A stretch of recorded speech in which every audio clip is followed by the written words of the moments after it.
Now that you know all about some of the popular indicators, let's look at some other indicators that I like to call these internals.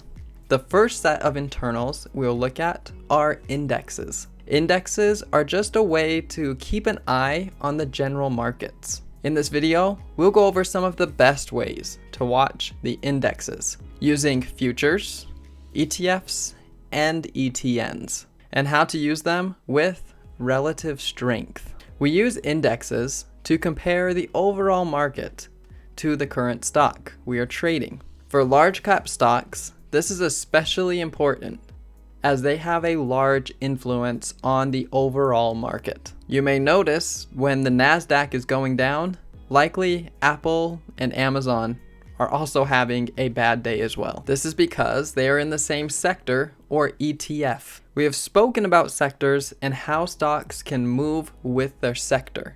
Well, an ETF is a way you can trade or watch that entire sector. ETFs are exchange traded funds. In other words, it's a basket of stocks all put into one tradable stock. The four major indexes are first, SPY, which is equivalent to the S&P 500, which consists of the top 500 large cap stocks. SPY covers around 80% of the stock market. This is the most liquid and most traded ETF on the market. Next is the QQQ, also known as just the Qs, which is the NASDAQ or tech sector. This consists of 100 non-financial stocks. Next is the IWM, which is the Russell 2000, which consists of 2,000 small cap stocks. Lastly, we have DIA, or the Dow Jones Industrial, which consists of 30 blue chip stocks. Surprisingly, the Dow Jones is talked about a lot, but traders actually don't really trade it very much, and they don't look at it very often either, because it only consists of 30 stocks. So how do you use these? Well, remember talking about divergence and convergence with the MACD indicator? Well, some traders refer to indexes and look at the convergence and divergence, which can also be called relative strength. For example, if Apple is ripping higher and the Qs are falling or just going sideways, a trader would say Apple has strong relative strength, referring to Apple being stronger than its accompanied index.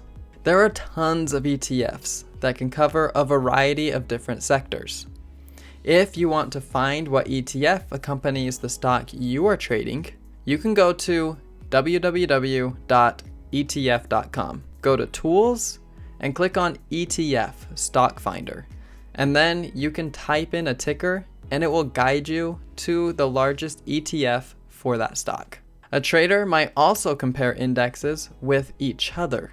For example, if SPY seems to be having a decent up day, but the Qs are having a terrible down day, a trader might want to stay away from the tech sector and focus on the stocks that are having relative strength with SPY. Another way to keep an eye on indexes is keeping an eye on futures. We'll go more in depth about what futures are, but they are traded worldwide and open 5 days a week for just over 23 hours a day. They can be traded all night and all day. There are futures that line up with the ETFs. For example, the S&P 500 is equivalent to the ES futures, and the NASDAQ is equivalent to the NQ futures. So SPY will follow ES pretty much exactly. The Qs will follow NQ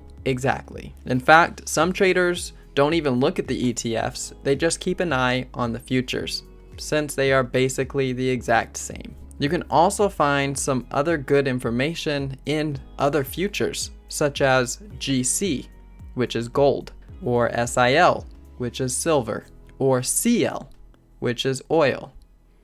You can keep an eye on these if the stocks you are trading are in a sector that's associated with oil or precious metals. It's also common for the tickers with futures to have a backslash before it, but not all brokers do this. Another ETF some people keep an eye on is TLT, which is the bonds ETF. In general, when bonds go up, stocks go down, and vice versa.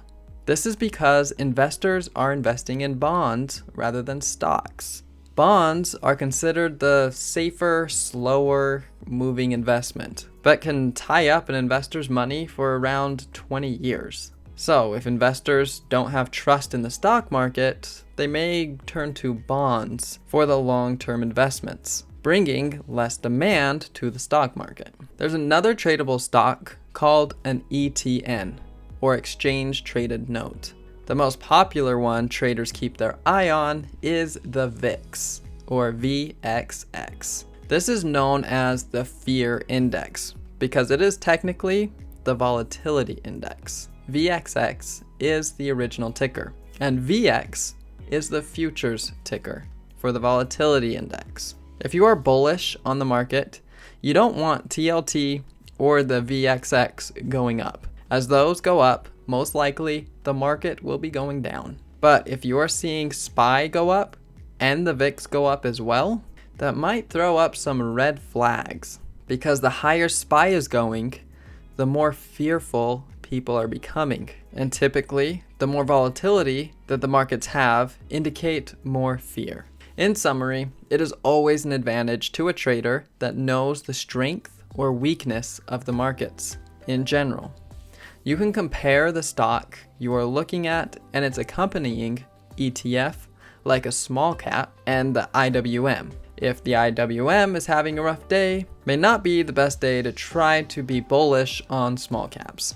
Some traders will compare each ETF and see which is doing well and which isn't. So I recommend at least watching SPY, the Qs, and VXX to see how they all move relatively to each other. And I'll see you in the next video.